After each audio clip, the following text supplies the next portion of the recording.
everybody. We have a very special series for you.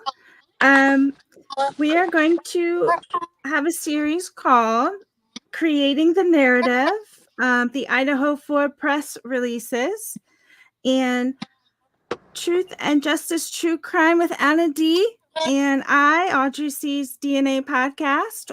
We are going to bring to you the Moscow press release for each day, and some of the video clips. And we're going to do that all the way up and through when the non-dissemination order was signed by Meghan Markle, because that's when they stopped all of the press releases. And also, Anna is amazing, and she's boots on the ground in her own area for Maria, and she has some updates about Maria. What are those updates? Well, it's Dulce Maria Alaves, and she went missing from Bridgeton, New Jersey it's 5 years tomorrow. She has been missing, and she is still missing, and we're just, we want to make sure that everybody can spread the awareness and make sure that they keep their eyes out for her just in case, she might be in your area or something. Yeah, so I'm going to put a picture of her, one of the flyers up here. There's one. That was when she was 5. That was like the day that she went missing. Or no, that was her first day of school. I'm sorry. All right. And that's the guy that they're looking for. A person of interest.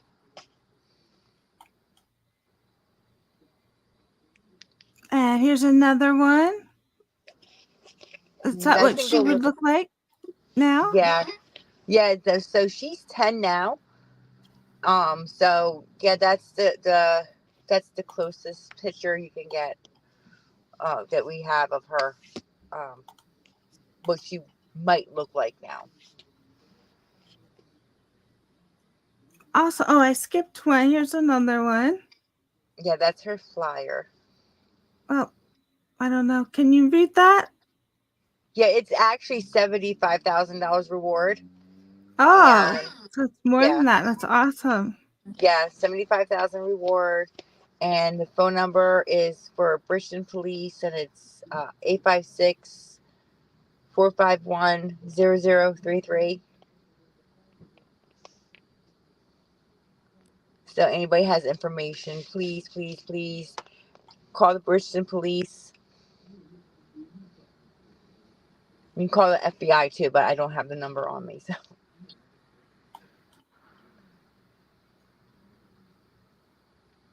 All right.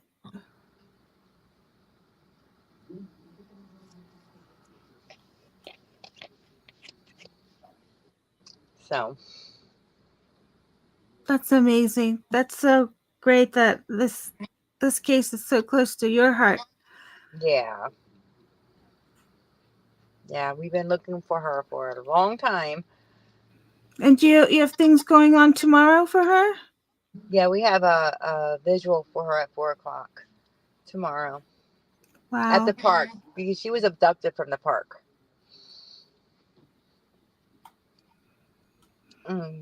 Everybody can look up her story. She's all over the place. But some people put Summer in front of her, but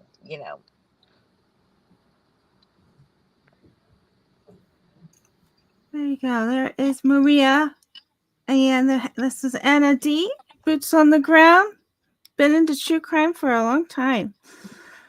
So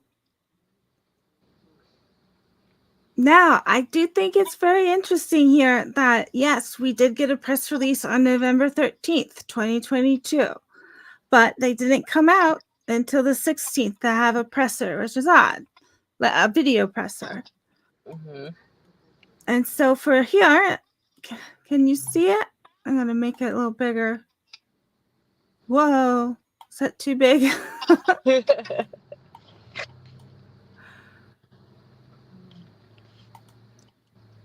No, Oh, that looks good, I think. Okay. Yeah. So, for immediate release, November 13th, 2022. And it says contact Moscow Police Department communications team, and it gives the phone number. It says City of Moscow homicide victims, Moscow, Idaho, on November 13th, 2022 at 11:58 hours. Moscow Police Department officers responded to a call on King Road for an unconscious individual. Upon arrival, officers discovered 4 individuals who were deceased. These individuals have been identified as Ethan Chapin, 20, Conway, Washington, Madison Mogan, 21, Coeur d'Alene, Idaho, Zena Kernodle, 20, Avondale, Arizona, and Kaylee Goncalves, 21, Rathdrum, Idaho. All 4 victims were students at the University of Idaho. Please respect the privacy of the victims' families, friends, and loved ones as the Moscow Police Department investigate this tragic event. The Moscow Police Department and the City of Moscow is deeply saddened for the families of these individuals, fellow students and friends in our community during this time. My heartfelt sympathies go out to each and every person affected by this event. Details are limited in this investigation. Currently, there is no one in custody. Investigators are asking anyone with information related to this incident to contact Moscow Police. The Moscow Police Department does not believe there is an ongoing community risk based on information gathered during the preliminary investigation. Captain Tyson Barrett is the case agent for this incident. All press-related inquiries should be directed to Captain Anthony Dollinger, PIO media contact number and email. The first thing that jumps out at me here, it says that details are limited and they're asking for information, but they had a group of students that were already there, and they probably knew what happened already at the crime scene when the police showed up. Or they got there and they know something happened. Right. We don't know what the roommates that were surviving were doing. True. I also think it's here immediately. They said they don't think there's an ongoing risk. Immediate. So it wasn't, they weren't alarmed. Right. And the text message may have gone out to the students at the school, but that went out, I don't know, 4 hours later, or I'm not sure what time, but it looks like they weren't, it doesn't sound like an immediate emergency. Right. Right. Oh, that's weird. Oh. So that's presser number 1. And I just want to give some shout outs and hellos to Erica, Diane, Misty. Welcome. Good to see all of you. All right, let's go to presser number 2. This one came out the next day, November 14th, 2022. Same thing, contact Moscow Police Department communications team phone number. This one says, Mayor Betke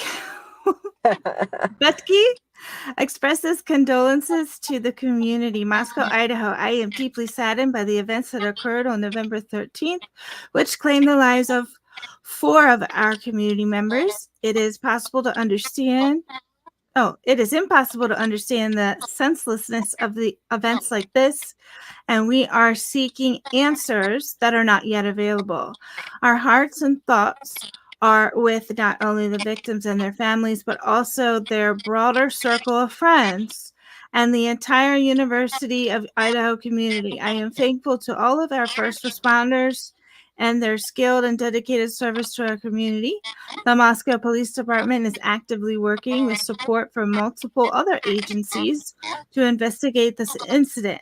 At this time, there is only limited information that can be shared without jeopardizing the integrity of the case. This tragedy This tragedy serves as a sobering reminder that the senseless acts of violence can occur anywhere at any time, and we are not immune from such events here in our own community. Today, we grieve for those who were lost and those they leave behind. Let us come together in support of each other and be there for each other as we mourn as a community. Okay. That Nothing one's jumping. odd. It went from senseless violence to, well, I guess until they didn't really know what happened in the first one. Yeah. Yeah. Oh. It's kind of weird. Well, but I know it starts changing because they talk about it.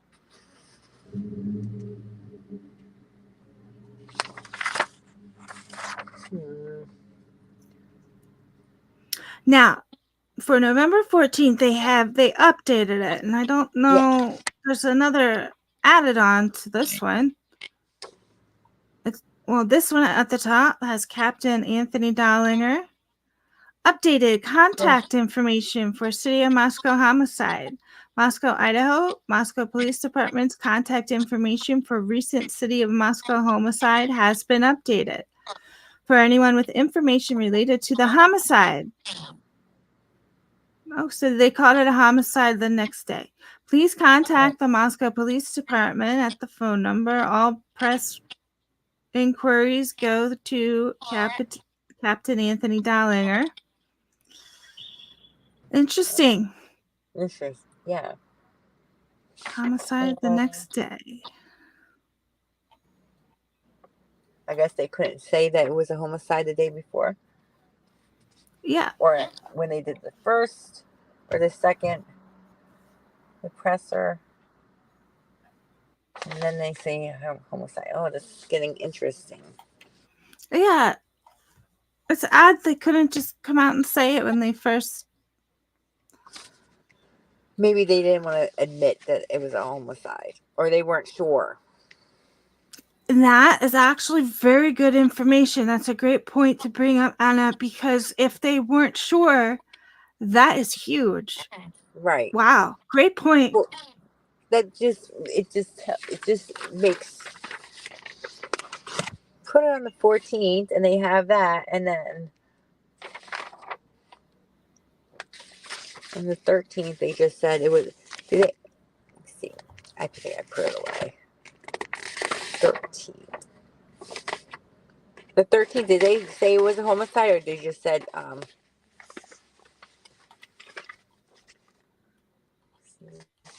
going back up. I don't think they used any homicide words. Right. They said they went for an unconscious individual. They found 4 deceased. Right. No one is in custody. Details are limited.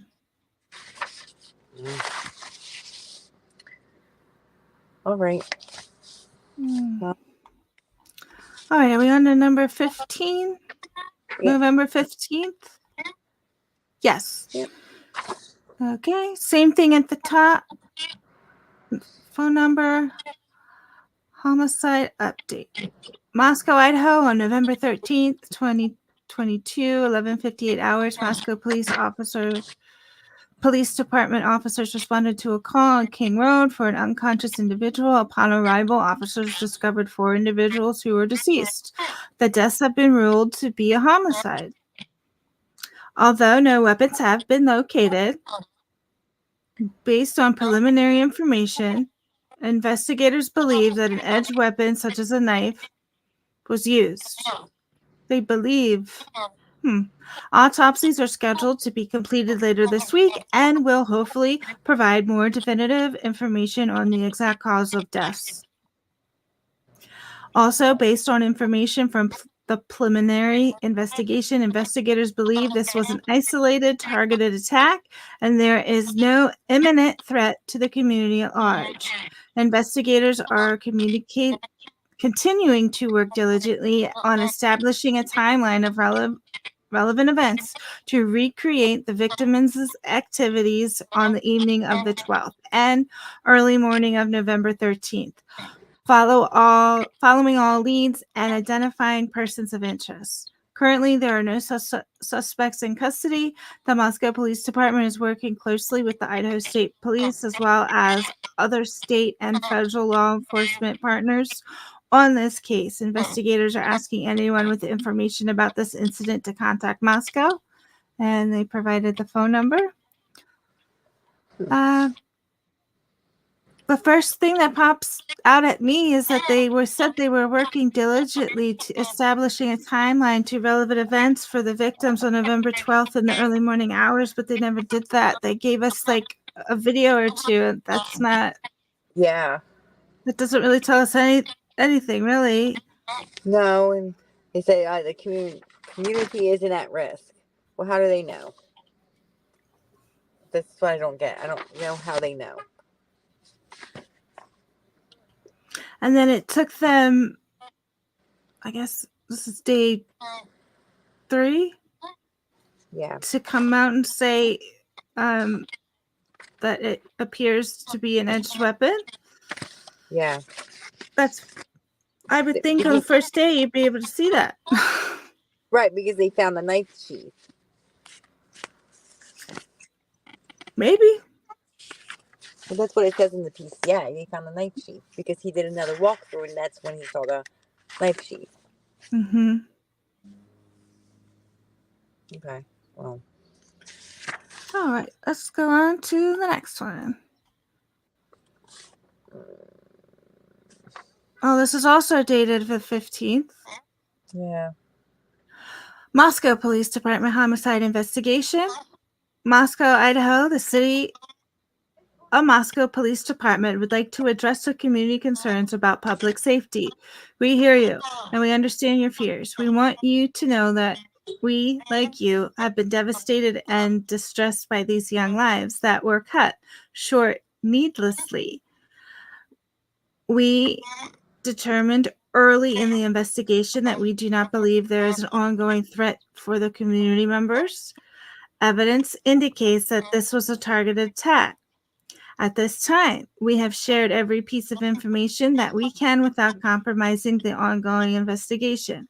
First and foremost, we continue to be steadfastly committed to ensuring the safety of our community. We want answers and deeply desire to see this case solved thoroughly and quickly and to bring justice for Ethan, Madison, Zana,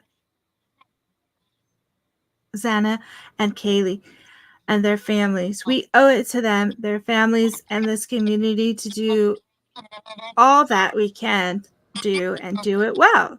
We are working closely with Idaho State Police investigators and with Latah County Prosecutor's Office.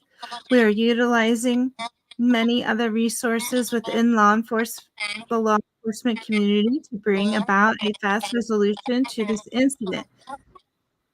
As soon as we have more information that we are able to share with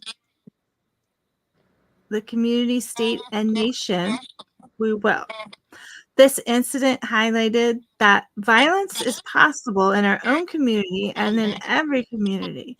Until this case is completely resolved, we ask the community to continue to be vigilant, alert, report suspicious activity, and help us be the eyes and ears in our community. The Moscow Police Department thanks everyone for their continued support, for their understanding of the limited information we are able to share, and for their patience during this difficult time. We hope to have more information tomorrow.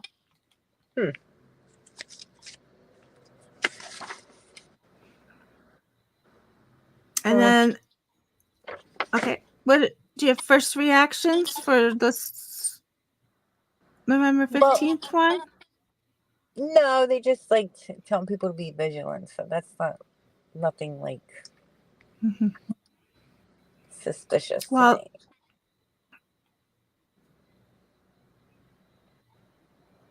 So maybe they had fear. Okay, so they had fear in the area. Why wouldn't they? Right.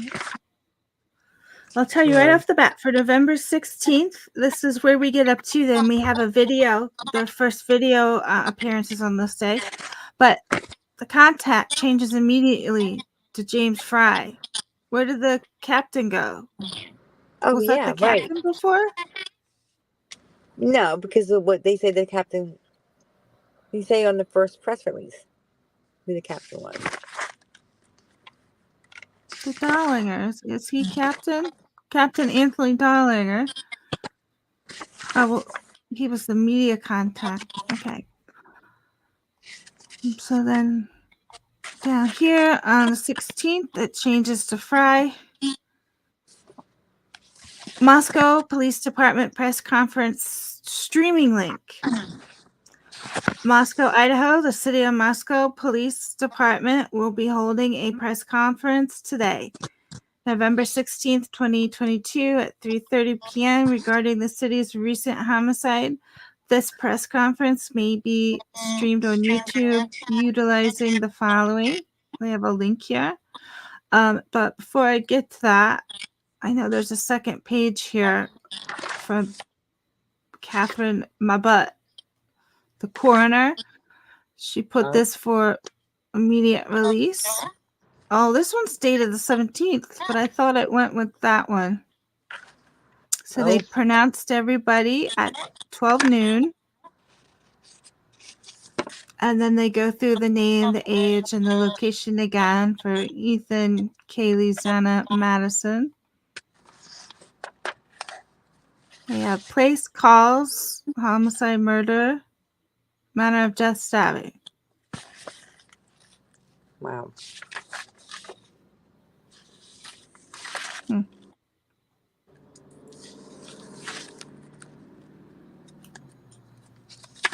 I'm trying to find the paper. Wow, that's crazy. They changed it. Oh, my mic is cracking. Thank you, Diane. There you go. Let me see if I can fix this. Well, how they pronounced them at 12 o'clock. So they weren't sure exactly when they passed.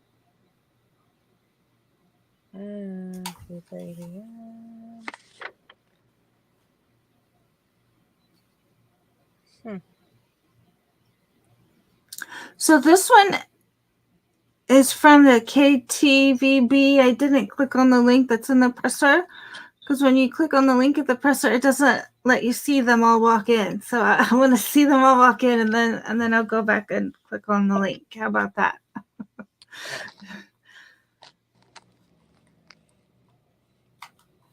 All right.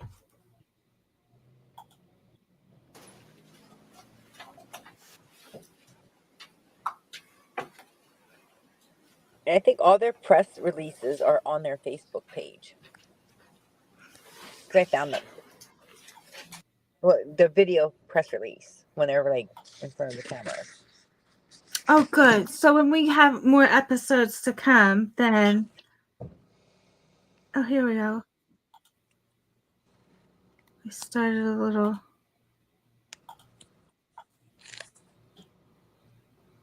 See, look, it says, please stand by, and then you got to go all the way to 6:59, but you don't get to see any of them walk in. Yeah. Let's see. I can make this go a little faster. And can I make it HD?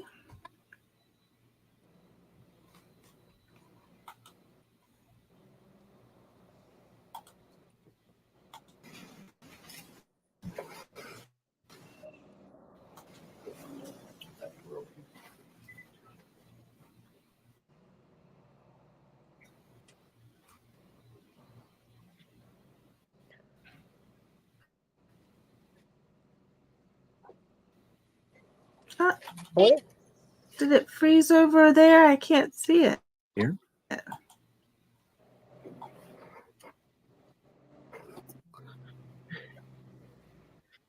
notes today because I want the information you receive to be extremely accurate. We know you have questions, and so do we. That is why we're here. I'd like to thank everyone for attending this press conference. Joining me today, Latah County Prosecutor Bill Thompson, University of Idaho President Scott Green, Provost and Vice President Tori Lawrence, University of Idaho Dean of Students Blaine Eccles, Latah County Sheriff Richie Skiles, Chief Deputy of Latah County Tim Best, Idaho State Police Colonel Kedrick Wills. The Moscow Police Department would like to extend our condolences to all family members, friends, the University of Idaho, and the Moscow community. This was a horrible crime that took the lives of Ethan Chapin, Xana Kernodle, Madison Mogan, and Kaylee Goncalves. This horrible crime has affected all of us, the families, the University of Idaho, our community, our country, and our officers.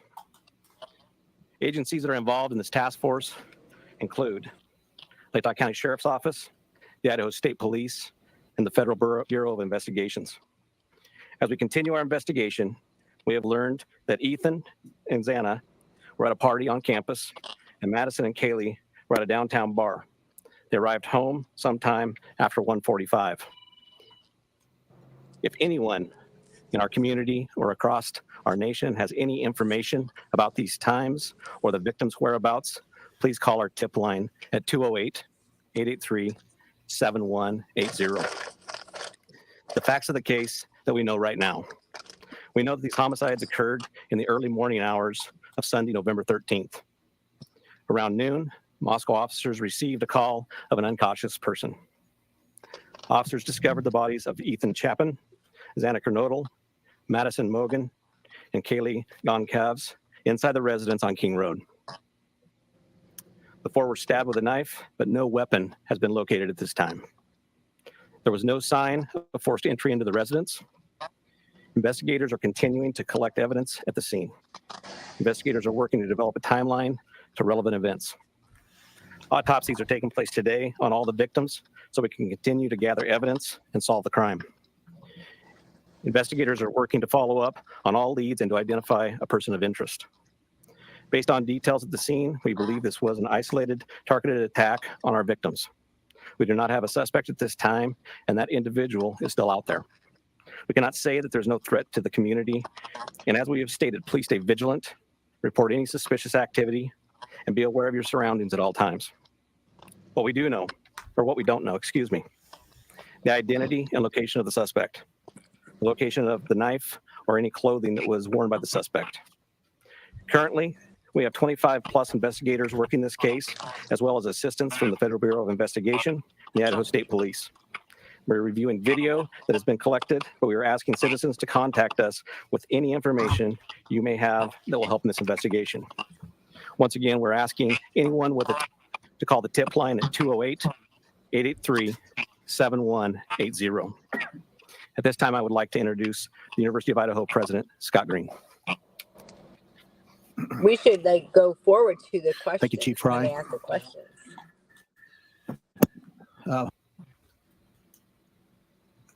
I'm sorry, can you repeat that? Oh, I said that maybe we should go forward to see if we could hear, what they ask for questions. Okay. I mean, we can leave it for the other person to talk, but. Somebody make him faster. Yeah. President Scott Green. Thank you, Chief Fry. I'm Scott Green, President of the University of Idaho, and with me is Tori Lawrence. He's our Provost, and Blaine Eccles, our Dean of Students, will be available for questions after all of the statements are made. The crime, to us, this crime and the loss of these young lives is just simply beyond comprehension. While our small community is certainly not immune to such things, it's not a situation our close-knit campus is used to dealing with. First, my deepest condolences to the families.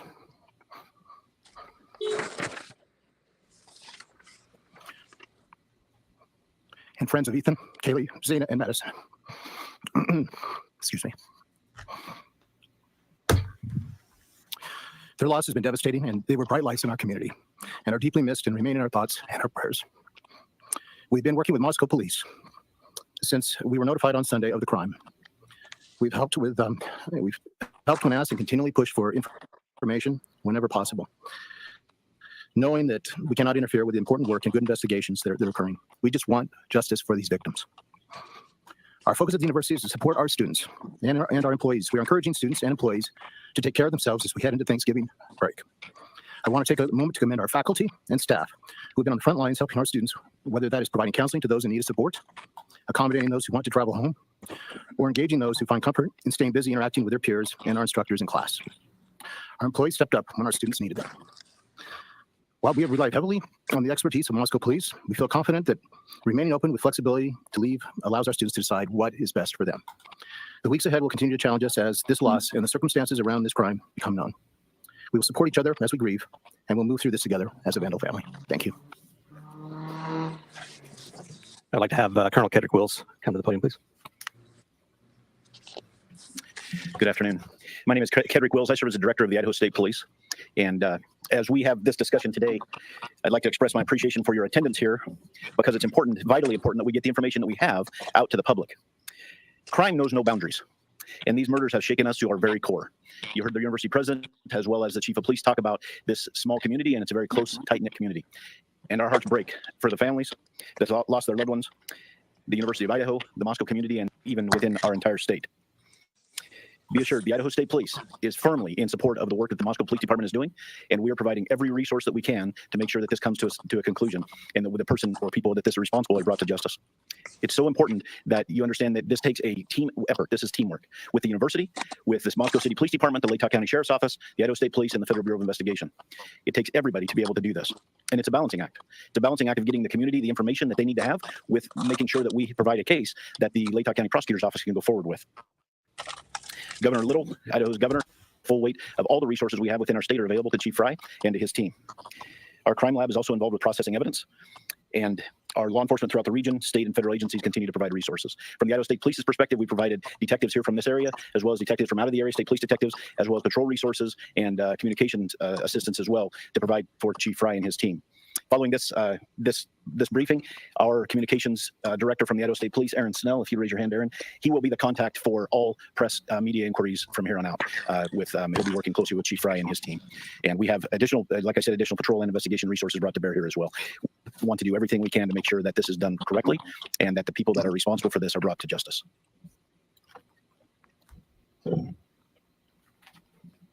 So at this time, I'm going to open it up to some questions that I'm sure you have, and we'll do the best we can to answer those for you.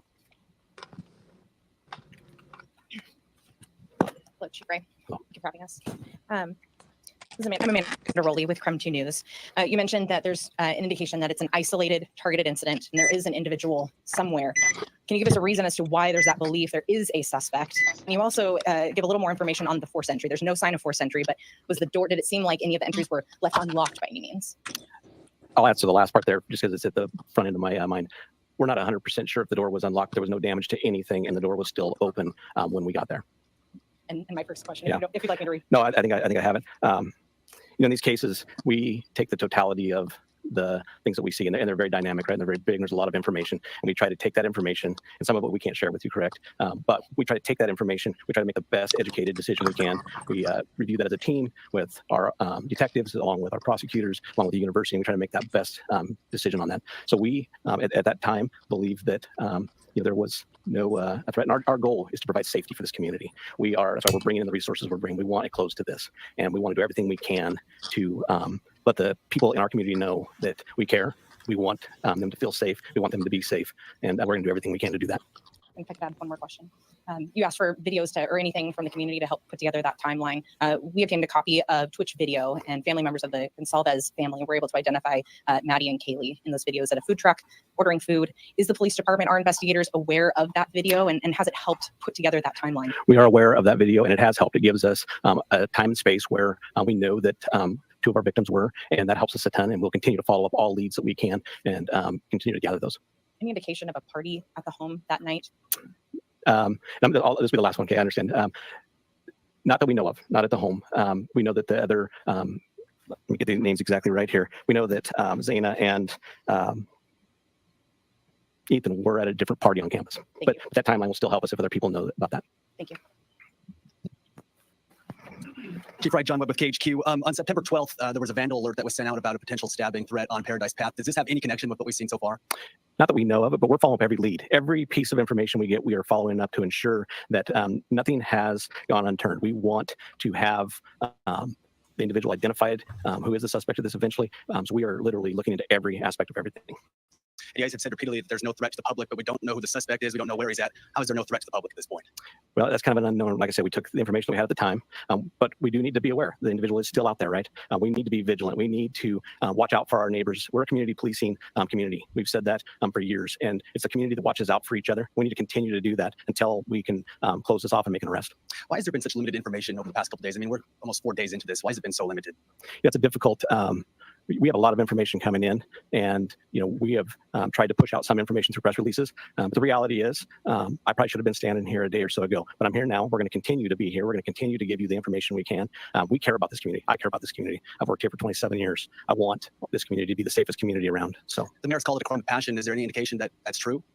We're looking into every aspect of this. I'm not going to stipulate whether it's one thing or another. We're going to continue to investigate until we have the facts, because really it's the facts that will drive what the cause of this is. And as we gather evidence, we'll get that. So one last question, if I could, Chief. Have we looked at any boyfriends or any ex-boyfriends, any spouses as a potential suspect?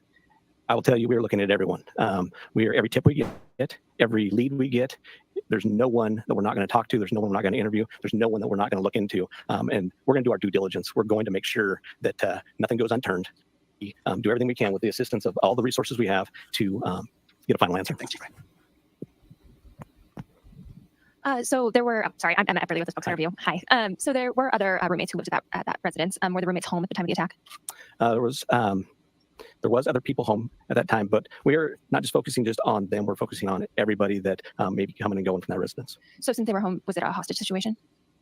No, it was not. And then they didn't call it into police, so were they injured? They were not injured, but like I said, we're still following up with everybody that could have been in that area. And how can you say it's a targeted attack if you don't have a suspect? Like I said, we take the totality of the situation. We try to make the best bit of information we can with everything that comes in, and then we make our decision off of that. So at this time, I'm not going to expand upon that. But like I've said, we do have it out somewhere, and we are looking for that individual to solve this. Hi, Rachel Sun, Northwest Public Broadcasting. I just want to clarify something you said earlier. Over the past couple of days, the information that we've been getting is there's not a threat to the public. And then earlier I heard you say you can't be sure that there is no threat. I just want to clarify what your stance is on that at this time. So we still believe it's a targeted attack, but the reality is there's still out there who committed 4 horrible crimes. So I think we got to go back to there is a threat out there still, possibly. We don't know. We don't believe it's going to be to anybody else, but we all have to be aware of our surroundings and make sure that we're watching out for each other. Okay, and then one other follow-up. I know you said when the call came in, it was for an unconscious person, and also that was a stabbing. It seems, just from an outside perspective looking in, like that would be not the first thing a person calling in would think. You're right. But the report that we got was that it was an unconscious individual. It wasn't until our officers arrived on scene, went in to do caregiving check on the individual who was unconscious, that we found the scene that we found. Okay, thank you. Yeah. Hi, Heather Roberts with ABC News. Just to follow up on what she asked. So the other 2 roommates were there at the time of the attack? All the information that we have from our investigation is that yes, they were. Okay, but they were unhurt. That's correct. So is there any explanation as to why it took so long then for someone to call 911? You have surviving witnesses to an incident at 3 or 4 in the morning, and the 911 call didn't come until noon? I don't think I ever said that they were witnesses. I said they were there. So, we don't know why that call came in at noon and not in the middle of the night. Would have we loved for that to have happened? Yes, but that's not how it took place. So that's why we're investigating everything still, to try to pull all the pieces together. Were they one of the people, were they the 911 caller? At this point in time, I'm not going to divulge who our 911 caller is, just because I want to keep the integrity of the investigation at this point. Okay. And last question, are you able to tell whether the same weapon was used on all 4 victims? That's why we're having the autopsies done. The autopsy will confirm that and hopefully collect some evidence for us, even from those. That's why you do the autopsies, is to try to be thorough and try to gather more. So we'll leave that would probably be something that would come out later. Okay. Excuse me, Derek Shub, Fox News Digital. Was there anything missing in the home, or were the persons still there? Any robbery attempt, anything like that? Nothing that we have identified. And I'm going to take about 2 more questions, all right? Hi, I'm Tim with Daily Evergreen. I was just wondering, were the 2 other individuals present at the home when police responded at noon? Yes. Okay. Chief, if you don't mind elaborating a bit more on those 2 people. Was it 2 people? What have those people shared about the circumstances of that night, what they saw or didn't see? Well, I'm not going to go into what they shared that night. Obviously, that's part of our investigation. That's part of the information that we're trying to build our complete story with. So at that, as far as that goes, we're not going to go any further into what they know, what they don't know. How many were there? We believe 2. Chief, have you looked into the social media accounts of all the different victims? Do you? We understand that one may have had an account linked to her Instagram account. Have you looked into those accounts? Have you seen any sort of threats made to any of the individuals? So we are looking at all resources. You know, we got, like I said, the Federal Bureau of Investigation helping us. We got our detectives, our forensic detectives looking into that. We're trying to pull this whole picture. We're looking at everything that we can look at, social media, etc. So to answer your question, yes, we are. Were the victims all found in one part of the house? I'm not going to divulge that either. That's part of our investigation. And at this time, I'm going to go ahead and close this off. But if you have any questions for the university, we'll open that up at this point in time. Who has not had a chance to ask a question? Yes, over here. Me? Here and here. Oh, actually, I had a question for the chief, so I don't know. Okay, well, you want to pass it? Okay. What is the university doing to make their students feel safe? Yeah, great question.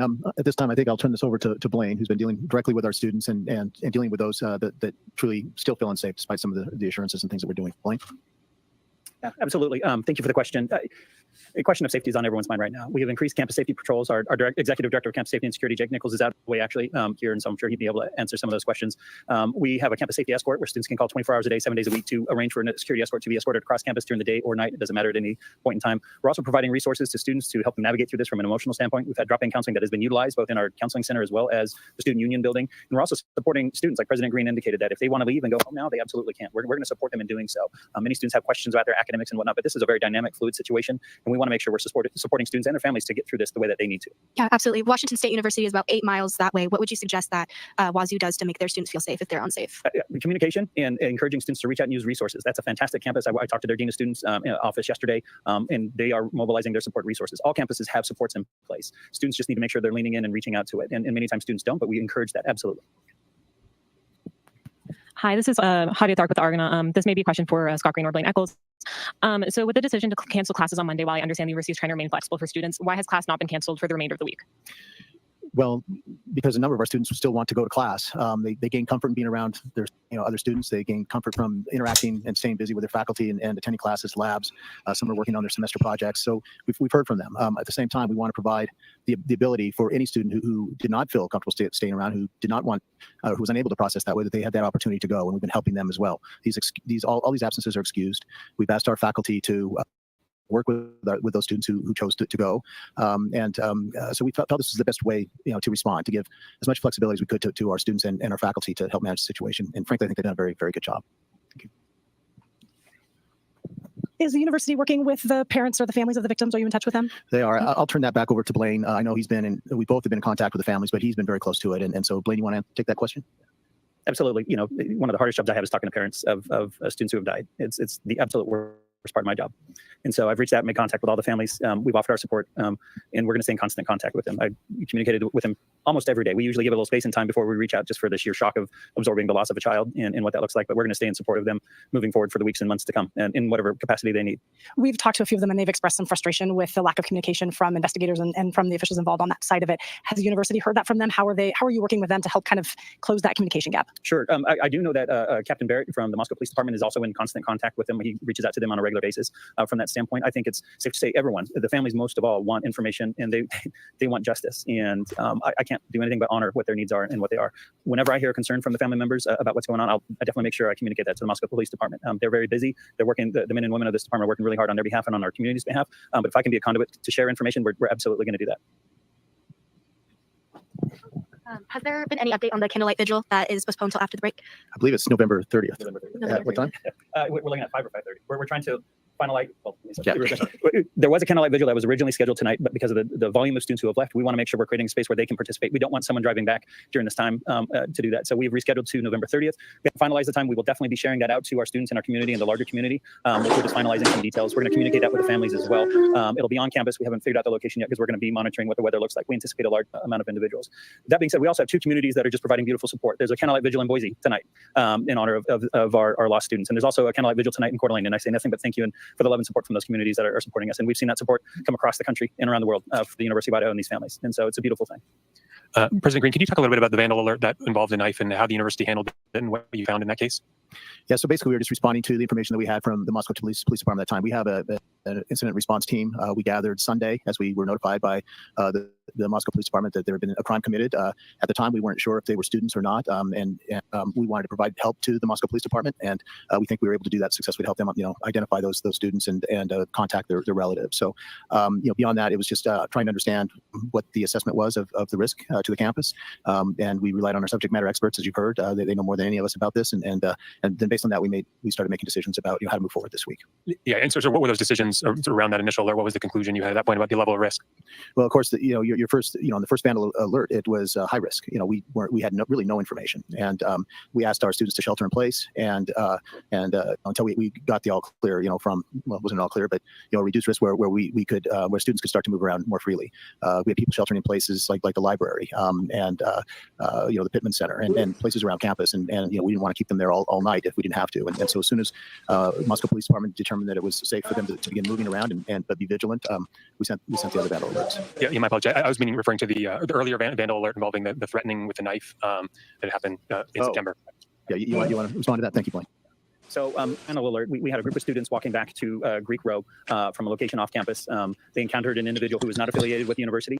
They got into from my understanding, a verbal altercation, and he ended up flashing a knife at them. It was not a stabbing. It was not a stabbing attack. It was a threat, to the best that we know. We sent out a vandal alert warning the individuals of our campus community at that time. I don't have the specific date, but it's out there from that aspect of it. And it's my understanding that individual then later turned himself into law enforcement, and they've addressed what that happens. So it's not connected with that's a question for law enforcement. You know who he is. I know about the incident. I don't know the individual because he's not affiliated with the university. So my understanding, he turned himself into law enforcement. So I can't answer the question of whether he's connected with this or not. I want to thank you again for coming. That's going to be all questions we take at this time. We appreciate you coming and spending time with us, and we will continue to put out information as we have time. And we want to reassure the community that the Moscow Police Department and everybody else will do everything we can. We love this community. We've a lot of us have went to the University of Idaho, and we are vandals, and we will do everything we can to solve this. Thank you.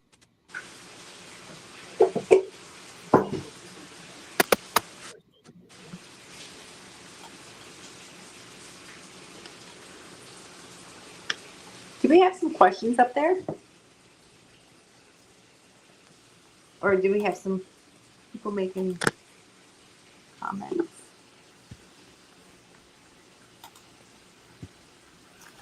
Let's see. Okay. Sorry.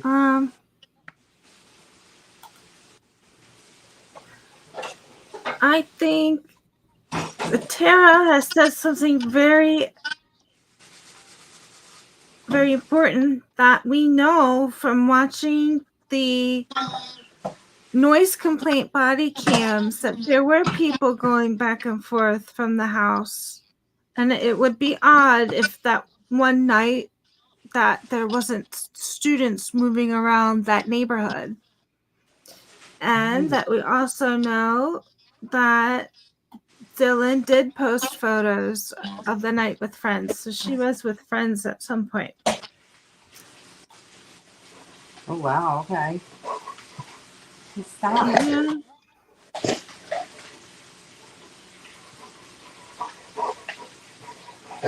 Hold on 1 second. I'm muting my thing. I have to call my son. Okay.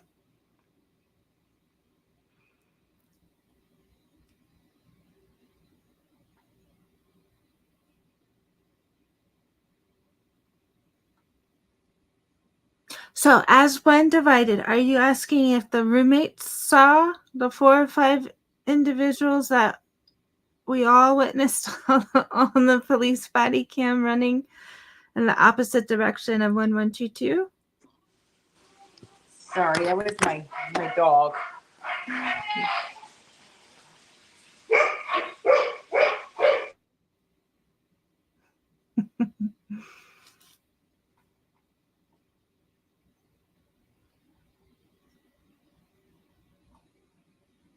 Okay. Erica has a great question here. Why aren't the roommates detained until they give a statement away from the people they know? Yeah. Mm-hmm. Oh, wow. That is a good statement. I wonder if they did that.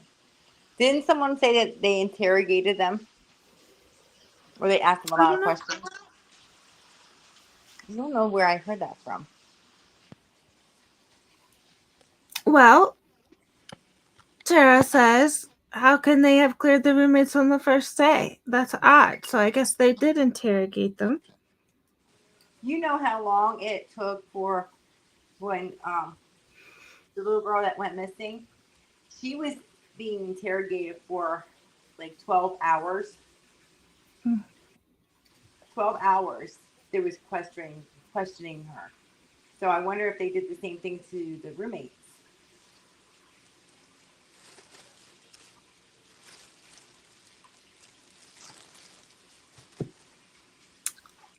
I don't know.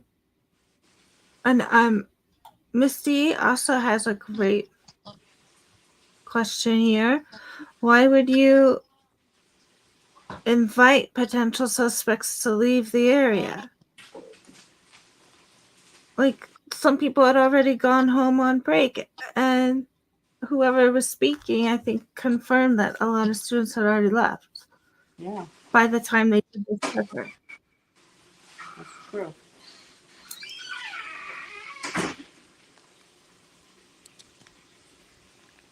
Okay. I think I You know, saw. it wasn't somebody from the school.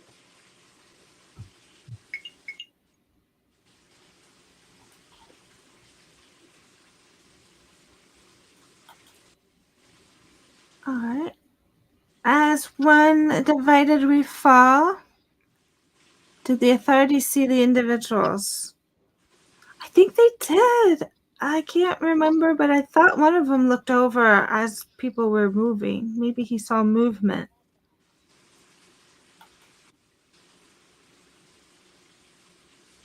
That. What,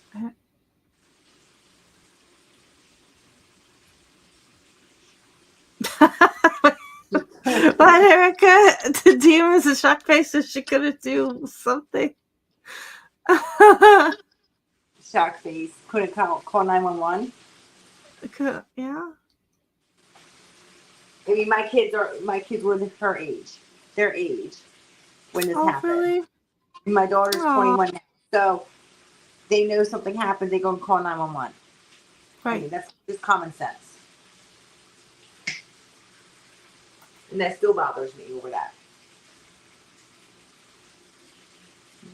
See. Welcome, Chic Bait. Good to see you. Hello. I hope they go through this situation too.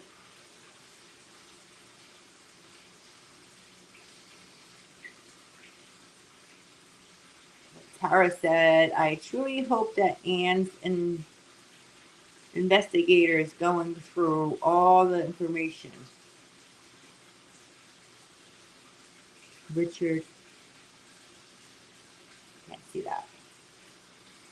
That's a very good point, Tara, because I don't know. I don't know if he's allowed to, like, I don't know how he does that, but how would he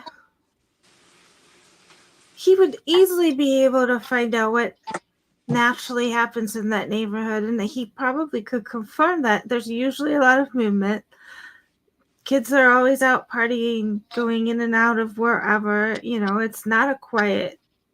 It wasn't a quiet night, and that it would be odd if there wasn't a party or people over there. But I thought I heard Fry clearly state there were people there at the time. So that doesn't make sense if they're saying one person did this, but there's other people that were there. Yeah. That's just me.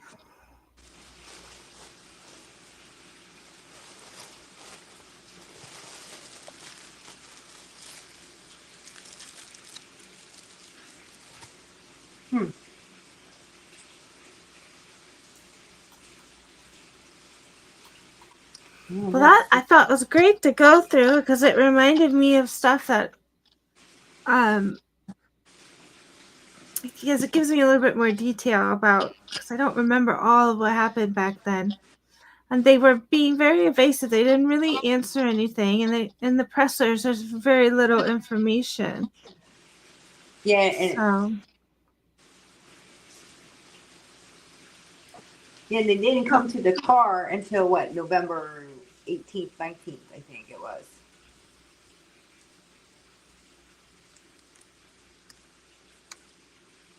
they didn't get to the car.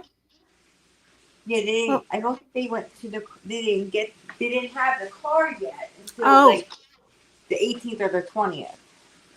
and I don't know how they determined this car was involved in the crime. I mean, they could say that about any car that was moving. And there were several cars that were moving that night. Yeah. Well, the car has no, like, you can't, it says it because I read it where, I read it somewhere, that you can't even see the license plate. So, I don't see how they can say that's BK's car. You won't see it. Same. You won't see it. I just don't see it. I don't know how they could eliminate half of them when they have 3 unknown DNAs. Male DNA. True. I don't know either. Tara, you bring up another great point that is so good that Anne had her investigator out very early on, and he did ask her lots of questions. He asked her so many, he wanted to subpoena her or oriented. Yep. He's a good one. I heard he was a good one. Yeah, me too. Let me see. Oh. Who investigator?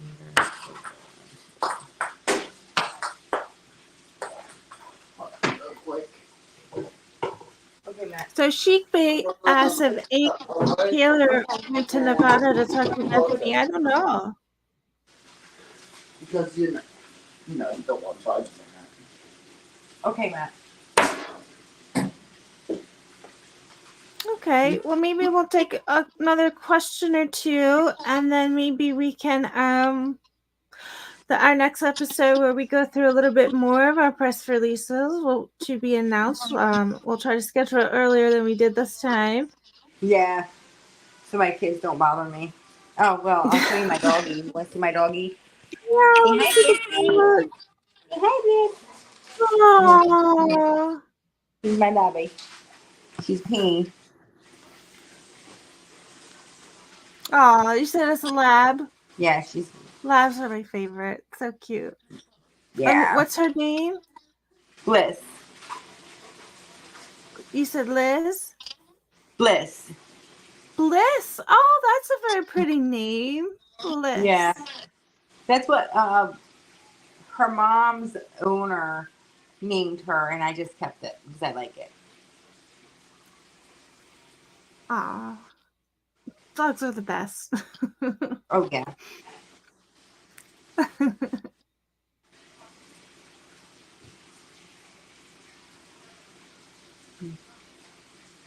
Well, is there anything else you wanted to add, or do you have questions, Anna, or before we No, end I the stream? don't have any questions right now. Right. You I'm know. sure more will come. And Tara, Yeah, as we get further, yes.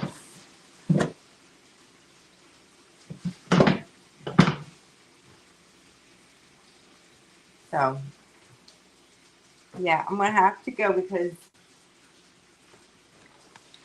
I'm getting interrupted by my kids. Okay, well, you have a great night, and thank you everybody for joining us today, and we'll see you again next time when we go through a few more of these press releases and the videos. Take care, everybody. Good night. Good night, guys.